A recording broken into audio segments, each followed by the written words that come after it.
پاکستان کی طرف بڑھتے ہیں۔ Chairman Asian cricket council Mohsin Naqvi نے بھارتی میڈیا کے پروپیگنڈے پر کرارا جواب دے دیا۔ سماجی رابطے کی ویب سائٹ ایکس پر اپنے جاری کردہ پیغام میں محسن نقوی نے لکھا ہے کہ بھارتی میڈیا حقائق پر نہیں بلکہ جھوٹ پر پروان چڑھتا ہے۔ بھارتی کرکٹ بورڈ سے معافی مانگنے سے متعلق زیر گردش خبریں بے بنیاد اور جعلی ہیں۔ انہوں نے لکھا ہے کہ میں نے پی سی آئی سی کو کبھی معافی نہیں مانگی اور نہ ہی کبھی ایسا کروں گا۔ میں نے کچھ غلط نہیں کیا۔ آئی سی سی وومنز کرکٹ ورلڈ کپ کے دوسرے میچ میں آسٹریلیا نے نیوزی لینڈ کو 79 رن سے شکست دے دی۔ پہلے کھیلتے ہوئے آسٹریلیا کی ٹیم نے 326 رنز بنا کر آؤٹ ہوئی۔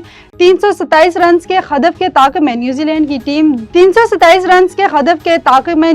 کی ٹیم 287 رنز بنا کر ڈیر ہو گئی۔ پاکستان وومنز ایونٹ کا پہلا میچ آج بنگلہ دیش کے خلاف کھیلا جائے گا۔ میچ دوپہر 3 بجے کھیلا جائے گا۔ قومی ٹیم نے پریما داسا انٹرنیشنل کرکٹ اسٹیڈیم میں 3 گھنٹے تک پریکٹس سیشن میں حصہ لیا ہے۔ بھارت نے ایشیا کپ کے بعد International Cricket Council women's World Cup کو بھی سیاست زدہ کرنے کا منصوبہ بنا لیا۔ بھارتی صحافی بوریم محمد آر نے سوشل میڈیا پر لکھا ہے کہ ایشیا کپ میں شروع ہونے والا سلسلہ وومنز ورلڈ کپ بھی جاری رہے گا۔ انہوں نے کہا ہے کہ وومنز ورلڈ کپ میں جو چیز تبدیل ہوگی وہ صرف جینٹس ہوگی، یعنی مردوں کے بعد اب خواتین کے مقابلے میں بھی وہی سلسلہ چلے گا۔ وومنز ورلڈ کپ میں پاک بھارت میچ میں بھی وہی ہوگا جو ایشیا کپ میں ہوا ہے۔